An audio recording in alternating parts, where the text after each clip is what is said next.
and thanks for joining me. I'm Lora Markova. Spring is technically here, and while the temperatures are still trying to catch up to the calendar, Marlborough's economy is in full bloom. Want to know more? Then let's connect.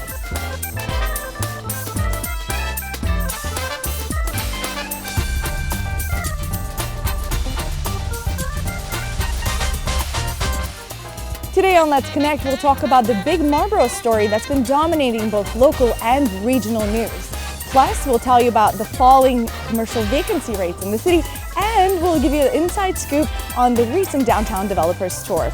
All this and more coming up in the next few moments. But don't forget, you can stay in touch with us over Facebook and Twitter. Our handle is Marlborough EDC, and please use the hashtag Let's Connect. All right, let's get started. The GE Healthcare Life Sciences U.S. headquarters move to Marlborough has no doubt been the most covered news story that has come out of the city this past year. GE first began publicizing its plans to move to Marlborough Hills in August 2014.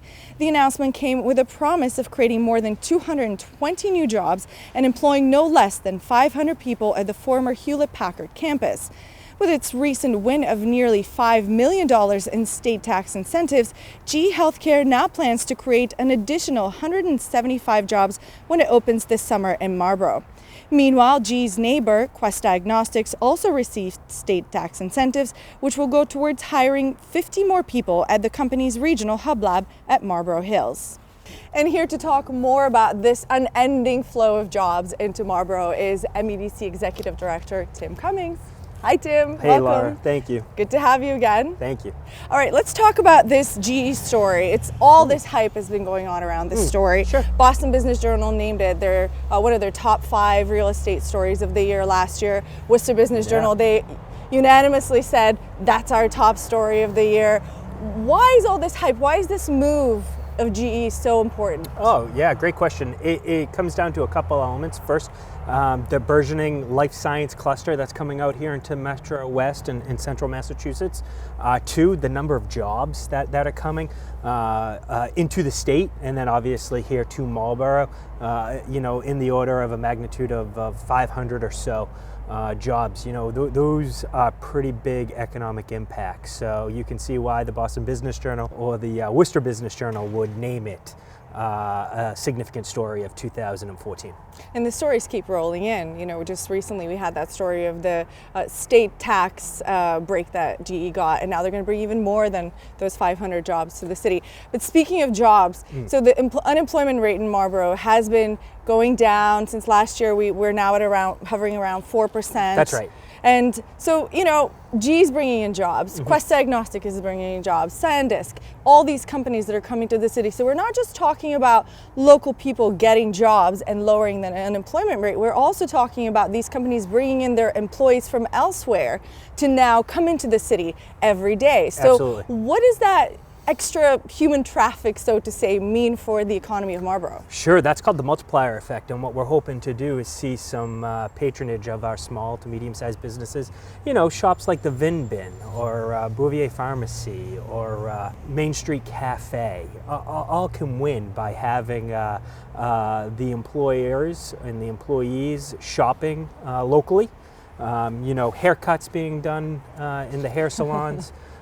Plenty of those around here. to dry cleaners being used. At the end of the day, that's all going to increase the commerce here in the city, which will be to everyone's benefit. Absolutely. And also moving away from the people, but still staying with these companies, moving in with all this traffic, we're really lowering the commercial and the office vacancy rates. And we've seen these numbers plummet quite a bit in the last couple of years now.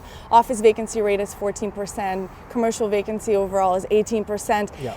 What do these numbers mean? Why are they so important to measuring the economy and the health of the economy? And what do they mean for Marlborough right now? Well, that's probably at the heart of what Marlborough economic development is all about. Our vacancy rate has been dropping, and we still have a little ways to go. It's by no means our job complete. But at the end of the day, the revenue source that provides the services for the municipality, paying the teachers, paying your police and fire, fixing the potholes in the roadways, comes from your property tax, and your property tax is directly correlated to values. And the higher your values, the more money that you can spend on providing those core services. You get to those values by actually having a decreased vacancy rate. The lower your vacancy rate, the higher rents you can charge in your leases, and the more income coming in on an individualized property means that there's a higher value to that property. All correlates back into the property taxes paid. So everyone benefits. Everyone benefits. Great. Now, you mentioned that Marlborough EDC does exactly that, is really work to lower the vacancy rates here. The mayor in this year's State of Address, he said that Marlborough has never been stronger. And of course, he credited much of the economic development that has been happening recently to the MEDC.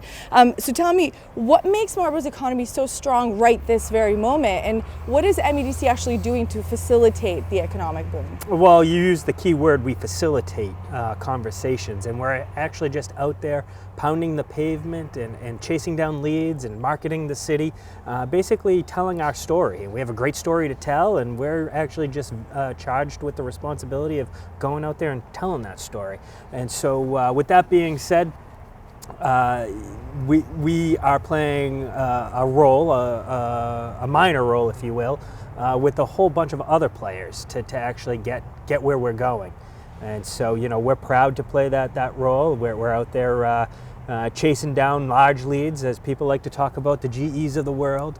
You know, that's a great story, but at the end of the day, yesterday I was on the phone talking about a 3,000 square foot office use. So we're going after large, we're going after medium, we're going after small. We're all about trying to bring businesses into the city of Marlborough. We're a pro-business community here in the Commonwealth. Any new large leads that you can tell us about? Not at this time, but we're working hard. Oh, great. Well, we look forward to hearing more. We're currently in downtown, and last year you actually studied, proposed, and ultimately helped to create a new zoning regulations for the downtown, and that it was just to make it easier for developers to really build here. And then in March, you brought in a group of 50 developers who did a tour of downtown, and you know, what happened with that? What was the feedback? What did these developers say? Do we have any big leads coming out of this tour? We do, and so as you said a second ago, step one was getting the zoning changed. Step two now is to actually market and try to talk about the downtown to prospective developers that are more commonly used to building in a downtown setting. We're looking for what's typically referred to as infill development. Infill or mixed use, so smaller scale projects that would fit appropriately on a streetscape. We have a beautiful streetscape. Our infrastructure is in place. So now we just need to go out there and incentivize that private investment. And the way we can do that is by marketing the city effectively. And that's essentially what the March's event was all about. And did you have any feedback specifically from individual companies? Well, yes, we did actually. We had some great feedback from individual developers or some small development firms that came out to visit with us. They gave us some good ideas to continue upon, and we'll be continuing to work through those issues. And do we have any kind of timeline of when we will hopefully see maybe the first new thing come up in downtown? Well, I don't have a crystal ball, and we have to wait for the private sector to react. But sooner rather than later, I'm keeping my fingers crossed. If I was to make a prediction, I think you'd see at least one project the first half of this year. Okay, wow, that's very soon. Great. That is, and I should actually take this opportunity to note that what we're doing is a long-term type of project. You don't see investment and changes overnight. So to set expectations appropriately, usually when you see a downtown redevelopment, it occurs over a long horizon, 10, 15-year period. So if we were to see one project that in the next few months, that's a huge victory right there in and of itself. That's amazing. Well, you know, it just happened in December, and we're now just in the spring, and if you're thinking that maybe something will happen this year, obviously we'd be happy to see it. Keeping my fingers crossed. Fingers crossed. Now, before I let you go, I wanted to talk about the Summer Olympics 2024. Now, I know that at this stage, nothing is certain, and Bostonians aren't really sure. You want a ticket. You want to go. I know. You want to go. I am going. If I live here, I most definitely am going. If you live here, something you want to talk about? No, but Tim, come on. Come on, you would go as well. Everybody would want to go to the Olympics, right? If they're right here in your backyard. How can you not? It's a once-in-a-lifetime thing. Exactly. So Bostonians haven't made up their minds yet, but let's say they do, and let's say the Olympics do come here. What does that mean for Marlborough? What's going to happen here? So that's a good question. We have the largest cluster of hotel rooms out of the Boston area. So I suspect we would see some of the hotel rooms in our area used, much to our benefit. That's from an economic impact perspective. You know, as I understand it, most of the events will be pretty centralized to Boston, though you may see some events occurring out here in Metro West. That's still to be determined. Sure. But if that's the case, we will be looking for ways to try to get our nose under the tent if possible. But we're taking a very slow and wait and see approach to all this. You know, there's also another issue that we need to take a look at, and that's in terms of how the public transportation dollars are going to be used. With this massive scale project, we want to make sure that Central Massachusetts and actually all of the Commonwealth's infrastructure and transportation needs are being taken into consideration. You know, we want to be positive about a potential wonderful opportunity for the Commonwealth and for the city of Boston, but we also need to make sure we don't do it to our own detriment. And speaking of transportation, actually, I know I said that was my last question, but there has been discussion about creating a service from Marlborough to the Southborough station. Is that correct? Yeah. Is there any movement on that? We're still working with the Mass Department of Transportation, MassDOT, to actually develop that proposal further. We're waiting to hear from them. But essentially what you're referring to is typically is called last mile. Last mile is helping connect a rider of public transportation to their end destination. It's great going out by public transportation to the Southborough commuter rail station, but from there, where do you go? How do you get there? It's a big issue. We're obviously looking to address it. Great. All right, well, Tim Cummings, MEDC Executive Director, thank you so much for joining us. Thank you for having me. And it's time for us to take a break now, but stay tuned. When we come back, we'll talk about other Marlborough companies that have been in the news lately, and also we'll tell you about a brand new restaurant that has come to right downtown Marlborough. Don't go away.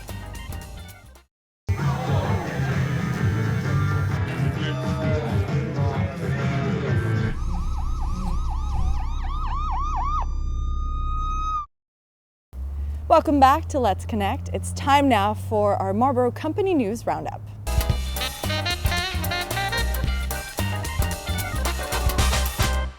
Marlborough-based Boston Scientific wrapped up the winter months with its largest acquisition since 2006.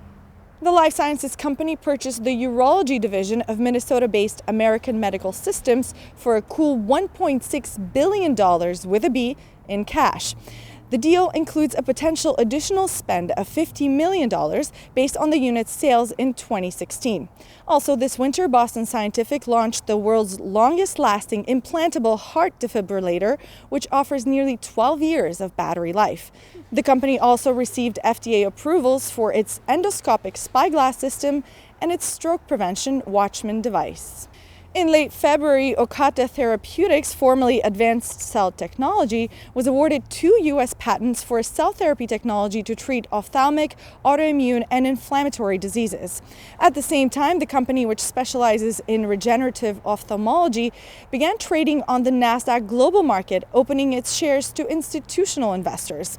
And in March, Ocala received written formal guidance from the European Medicines Agency, which will advance its study of a treatment for a genetic eye disorder that causes progressive vision loss. Less than a year since Vivint Solar first set up its Marlborough office, the company tripled its operations in the city.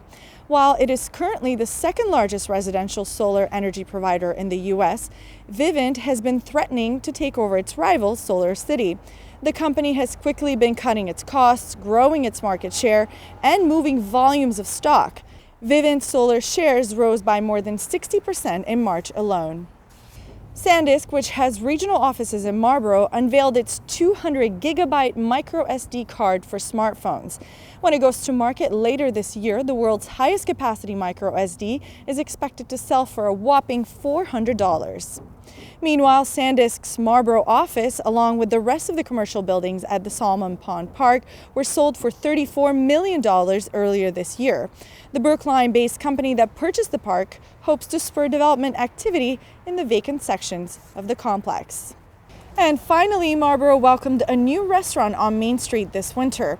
The Silk Road Bistro opened its doors directly next to City Hall and has already been scoring glowing reviews and a loyal clientele. And I have to say, I've personally tried Silk Road Bistro and it was delicious. And this brings us to the end of our show. Remember, you can stay in touch with us on Facebook and Twitter using the hashtag Let's Connect, and our handle is Marlborough EDC. You can also email us at info@marlboroughedc.com, and you can stay up to date on our activities on the Marlborough EDC website, marlboroughedc.com. That's all from me for now. I'm Lora Markova, and we'll see you next time on Let's Connect. Take care.